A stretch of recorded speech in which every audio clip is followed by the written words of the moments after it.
மெனுவில் இருக்க ஐட்டம் என்னென்னா easy algo trade mode. Paper trading பண்ணலாம் நீங்கள் ஈஸி அல்கோவில்.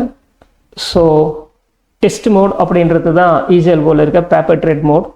இதை எனேபிள் பண்ணிங்கன்னா சிக்னல்ஸ் ஆமி புரோக்கரில் இருந்தோ இல்லை time based signal or manual level based signal இதெல்லாம் ட்ரிகர் ஆச்சுன்னா ஆர்டர் இன்ஃபர்மேஷன் புரோக்கருக்கு போகாது.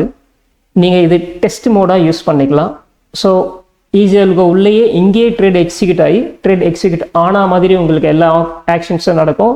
எவ்வளோ ப்ராஃபிட் அண்ட் லாஸ் வந்துச்சுன்ற கேல்குலேஷன்ஸ்லாம் உங்களுக்கு இங்கே டிஸ்பிளே ஆகும். ஒன்லி திங் இஸ் இந்த ஆர்டர் இன்ஃபர்மேஷன் உங்கள் புரோக்கருக்கு போய் சேராது. உங்கள் ஸ்ட்ராட்டஜியை நீங்கள் லைவ் மார்க்கெட்டில் டெஸ்ட் பண்ணணும்னு நினச்சிங்கன்னா டெஸ்ட் மோடை எனேபிள் பண்ணிவிட்டு ஈஸி அல்கோ ஸ்டார்ட் பண்ணுங்கள். மார்க்கெட் டைம் ஆர்டர் வரும்போது மார்க்கெட்டில் என்ன ப்ரைஸ் இருந்துச்சோ அந்த ப்ரைஸில் இது ஆர்டரை எக்ஸிக்யூட் பண்ணும். இது உங்களோட ஸ்ட்ராட்டஜியோடைய பெர்ஃபார்மன்ஸை ரியல் டைமில் செக் பண்ணுறதுக்கு நீங்கள் யூஸ் பண்ணிக்கலாம். ஸோ இப்போ டெஸ்ட் மோடில் இருக்குது. நான் அதை கிளிக் பண்ணுறேன். லைவ் மோடுக்கு போகிறதுக்கு கன்ஃபர்மேஷன் மெசேஜ் ஒன்று வரும். எஸ் கொடுங்க.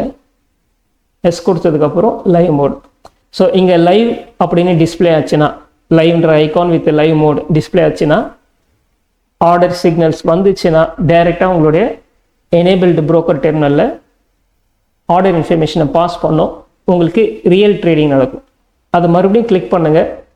இப்போது இந்த ஐகான் டிஸ்பிளே ஆகும். டெஸ்ட் மோடில் எந்த ட்ரேடும் புரோக்கருடைய டெர்மினலுக்கு போகாது. லோக்கல்லே தான் ட்ரேட் நடக்கும்.